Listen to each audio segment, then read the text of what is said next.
지방분권. 다음으로 우리나라에 덜 알려져 있는 루소의 제안에 대해 말씀드리겠습니다.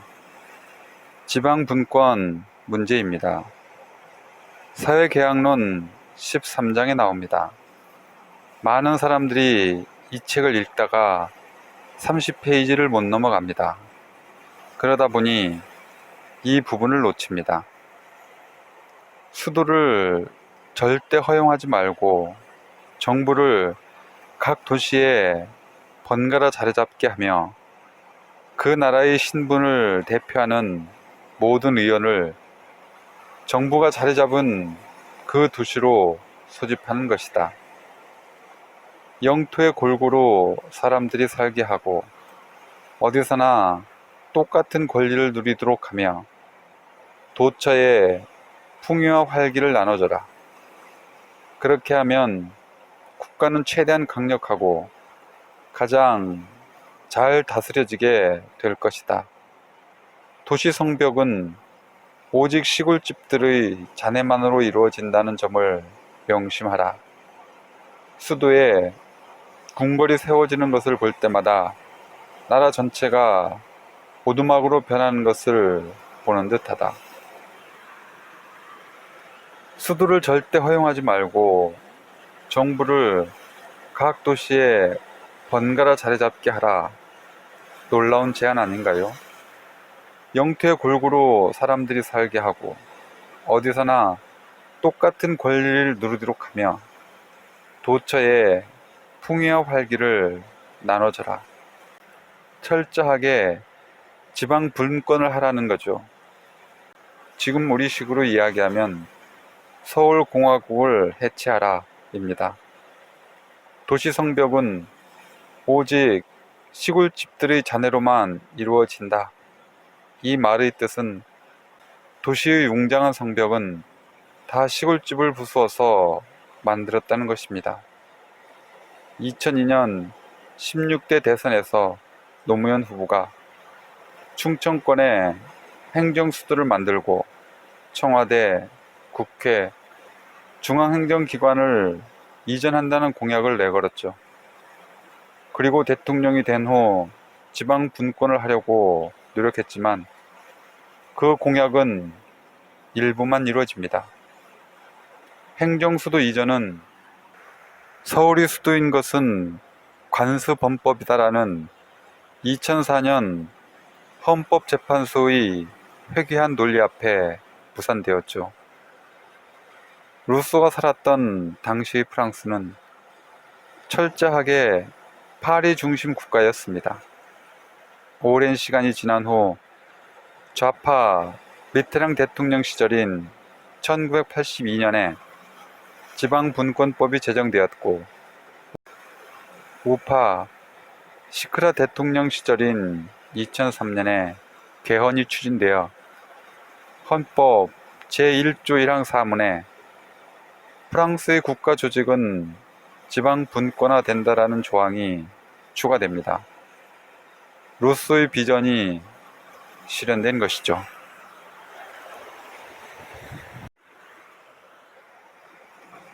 사회계약과 사형. 마지막으로 살펴볼 주제는 사형입니다. 루소는 사형을 찬성합니다.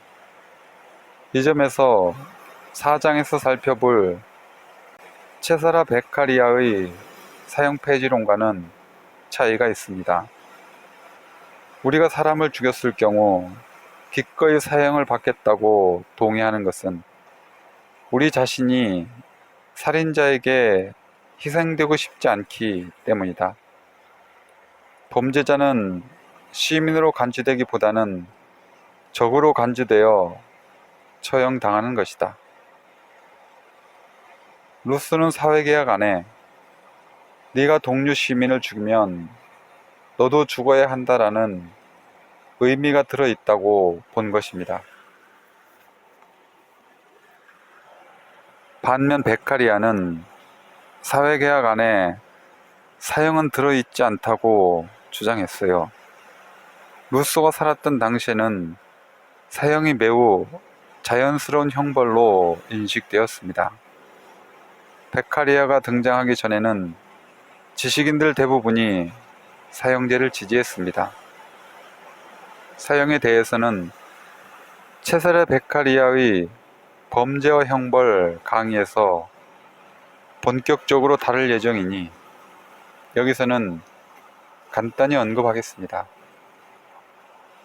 유럽연합에 가입하려면 사형을 폐지해야 합니다.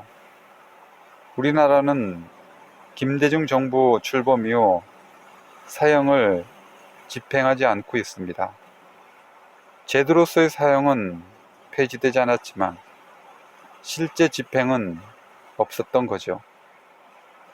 그래서 한국은 사실상 사형 폐지국으로 분류됩니다.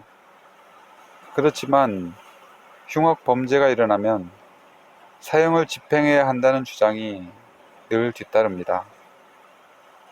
사회개혁의 관점에서 어떤 것이 타당한지 깊은 고민이 필요합니다. 저는 사형을 폐지하고 종신형으로 대체해야 한다는 입장을 갖고 있습니다.